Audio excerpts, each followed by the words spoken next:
السلام علیکم ورحمۃ اللہ وبرکاتہ۔ ہنستے مسکراتے چمکتے دمکتے ہوشیار ہمتن گوش ساتھیوں، کہانی زبانی کی جانب سے خوش آمدید، جہاں آپ سنتے ہیں روزانہ رنگ برنگی نئی پرانی ہستی ہساتی سیکھتی سکھلاتی سچی خیالی تاریخی قرآنی اور دیس دیس کی مزیدار کہانیاں۔ آج ہم آپ کے لیے لائے ہیں تاریخ سے ایک بالکل سچی کہانی۔ تاریخی کہانیاں بھلا کیسی ہوتی ہیں؟ یا بادشاہوں کی یا جنگوں کی؟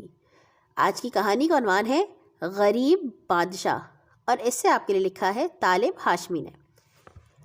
پیارے بچوں، آپ سوچتے ہوں گے کہ غریب بادشاہ کیا بات ہوئی؟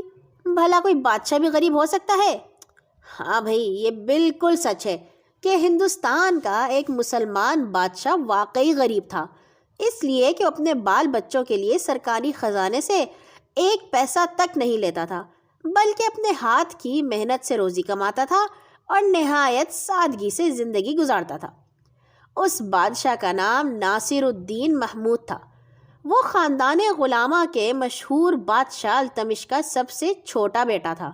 بچپن ہی میں بڑا ذہین، بہادر اور خدا سے ڈرنے والا لڑکا تھا۔ بڑا ہوا تو باپ نے اسے پہلے بدایوں اور پھر بہرائچ کا گورنر مقرر کر دیا۔ وہاں کی حکومت کا انتظام اس نے بڑی ہوشیاری سے چلایا اور ہر طرف امن و امان قائم کر کے رعایا کو خوشحال بنا دیا۔ ناصر الدین محمود 1246 عیسوی میں ہندوستان کا بادشاہ بنا اور 1267 عیسوی تک اس نے پورے 20 برس بادشاہت کی، لیکن اس کی بادشاہی میں فقیری کی شان تھی۔ وہ نماز روزے کا بڑا پابند تھا اور اکثر قرآن پاک کی تلاوت میں مشغول رہتا تھا۔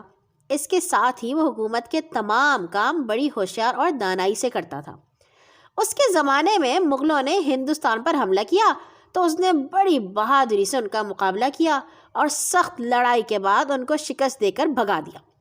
یہ نیک بادشاہ دربار سے گھر جاتا تو درباری لباس اتار کر موٹا جھوٹا لباس پہن لیا کرتا تھا۔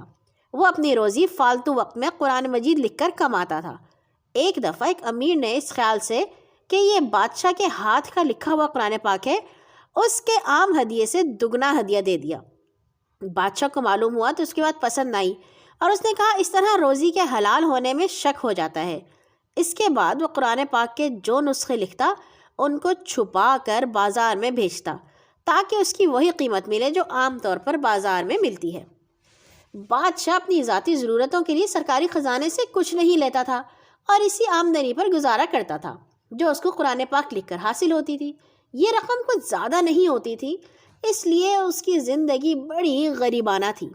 اس کے گھر میں کوئی خادمہ یا باورچن نہیں تھی اور گھر کا سارا کام کاج اس کی ملکہ کو خود کرنا پڑتا تھا۔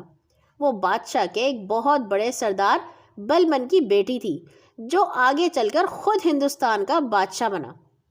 ایک دن اس نے اپنے شوہر سے کہا کہ میں نے اپنے گھر کبھی روٹی نہیں پکائی تھی، لیکن یہاں مجھے خود روٹی پکانی پڑتی ہے۔ کئی دفعہ میرے ہاتھ جل جاتے ہیں، ان میں چھالے پڑ جاتے ہیں۔ آپ میرے لیے خادمہ کا بندوبست کر دیں۔ ملکہ کی بات سن کر بادشاہ رونے لگا۔ پھر اس نے کہا یہ دنیا گزر جانے والی ہے، یہاں اس تکلیف کو برداشت کر کے صبر کرو۔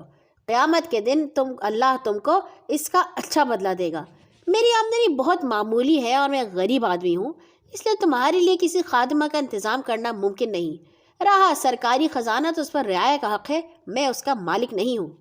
مالکہ بھی بڑی نیک بیوی تھی، شوہر کی بات سن کر خاموش ہو گئی اور پھر ہمیشہ گھر کا سارا کام ہنسی خوشی کرتی رہی۔ سلطان ناصر الدین محمود کو رسول پاک صلی اللہ علیہ وسلم سے بڑی محبت تھی۔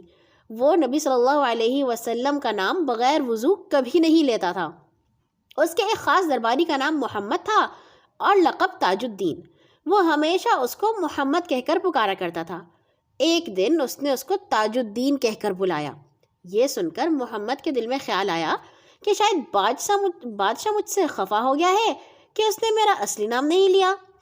بادشاہ کے حکم کی تعمیل کر کے وہ گھر چلا گیا اور 3 دن تک دربار میں حاضر نہ ہوا۔ بادشاہ نے اس کو گھر سے بلا بھیجا اور اس سے پوچھا کیا بات ہے، تم 3 دن سے دربار سے غیر حاضر رہے؟ اس نے کہا جہاں پناہ، آپ ہمیشہ مجھے میرے اصلی نام سے پکارا کرتے تھے، اس دن آپ نے مجھے تاج الدین کہہ کر بلایا تو میں سمجھا شاید آپ مجھ سے ناراض ہو گئے ہیں، اسی لیے میں نے 3 دن تک آپ کو اپنی صورت نہیں دکھائی، لیکن یہ 3 دن میں نے بڑی بے چینی سے گزارے۔ بادشاہ نے کہا، میں تم سے ناراض نہیں ہوں، بات یہ ہے کہ جب میں نے تم کو تاج الدین کہہ کر پکارا تھا اس وقت میں باوضو نہیں تھا، مجھے شرم آئی کہ میں بے وضو محمد کا نام زبان پر لاؤں۔ بادشاہ ہونے کے باوجود سلطان ناصر الدین محمود کے مزاج میں بڑی عاجزی اور نرمی تھی، وہ کسی کا دل دکھانا پسند نہیں کرتا تھا۔ ایک دن وہ قرآن پاک پڑھ رہا تھا کہ کوئی شخص اپنی حاجت لے کر اس کے پاس آیا۔ اس کی نظر قرآن پاک کے ایک صفحے پر ایک ایسی جگہ پر پڑی جہاں فی ہی دوبارہ لکھا ہوا تھا۔ اس نے بادشاہ سے کہا کہ اس جگہ ایک فی ہی زائد ہے۔ بادشاہ نے قلم دوات لے کر ایک فی ہی کے گرد دائرہ کھینچ دیا، پھر اس شخص کی ضرورت پوری کر کے اس کو رخصت کر دیا۔ جب وہ چلا گیا تو چاقو منگا کر اس دائرے کو کھرچ دیا۔ ایک خادم خاص پاس کھڑا ہوا یہ سب دیکھ رہا تھا۔ اس نے پوچھا، آپ نے ایک شخص کے سامنے تو ایک فی ہی کے گرد دائرہ کھینچ دیا اور اس کے جانے کے بعد اس کو مٹا دیا، کیا سبب ہے؟ بادشاہ نے کہا، وہ ایک ضرورت مند کی حیثیت سے میرے پاس آیا تھا، لیکن اس نے جو بات کہی وہ غلط تھی۔ اگر میں اس سے کہتا کہ تم غلط کہہ رہے ہو تو وہ شرمندہ ہوتا، اس لیے میں نے اس کا دل رکھنے کی خاطر ایک دائرہ کھینچ دیا، پھر اس کو مٹا دیا۔ کاغذ پر لکھی ہوئی عبارت کو مٹانا آسان ہے، لیکن کسی کے دل کو توڑ کر پھر اس کو جوڑنا بہت مشکل کام ہے۔ اس نیک دل بادشاہ نے 1267 میں وفات پائی۔ پاکستان اور بھارت کے مسلمان آج تک اس کی پرہیزگاری اور نیکیوں کو یاد کرتے ہیں اور اس کے لیے بخشش کی دعا کرتے ہیں۔ اللہ تعالیٰ مسلمانوں کو پھر ایسے نیک دل اور پرہیزگار حکمران عطا فرمائے، آمین۔